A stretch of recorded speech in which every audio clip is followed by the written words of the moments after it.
এখন সম্পূরক প্রশ্ন করবেন ঢাকা 14 আসন থেকে নির্বাচিত মাননীয় সংসদ সদস্য মীর আহমেদ বিন কাশেম। ধন্যবাদ। মাননীয় স্পিকার, আপনাকে ধন্যবাদ। মধ্যপ্রাচ্যের সাথে সম্পর্কর স্থপতি হচ্ছে শহীদ প্রেসিডেন্ট জিয়াউর রহমান। আজকে সেই মধ্যপ্রাচ্য আগুন জ্বলছে। যুদ্ধ বিগ্রহে আমাদের বাংলাদেশের নাগরিক সেখানে মৃত্যুবরণ করেছে। জ্বালানি সংকটে বাংলাদেশে ইতিমধ্যেই 3 জন লোকের মৃত্যু হয়েছে জ্বালানি বিক্রি বিষয়ক বিরোধ নিয়ে।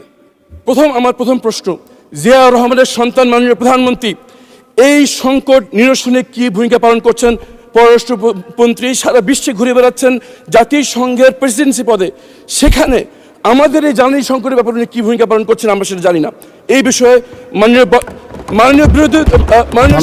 মাননীয় সদস্য, মাননীয় প্রতিমন্ত্রী, আরেকটি প্রশ্ন করতে হবে। একটা question, you are allowed to ask one question only. Right honourable member, you are allowed to ask one question only. Thank you. মাননীয় প্রতিমন্ত্রী।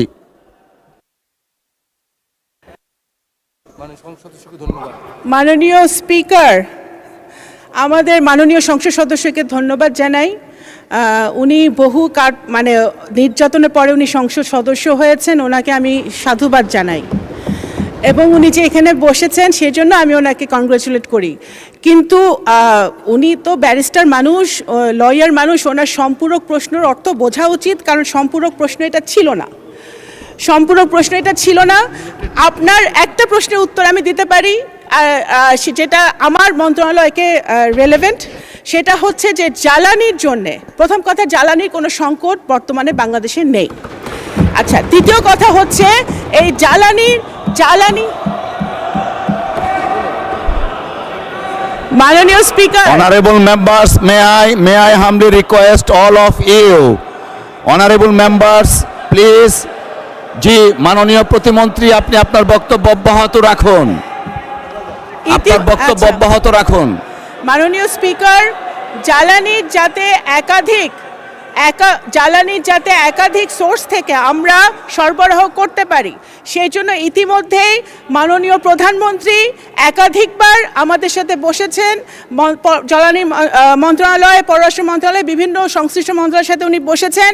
আমরা মধ্যপ্রাচ্য ছাড়াও যে সকল সোর্স থেকে আমরা জ্বালানি আনতে পারি সে ব্যাপারে আমরা নিরলস কাজ করে যাচ্ছি এবং ইনশাল্লাহ আমরা সেটাতে সফল হব।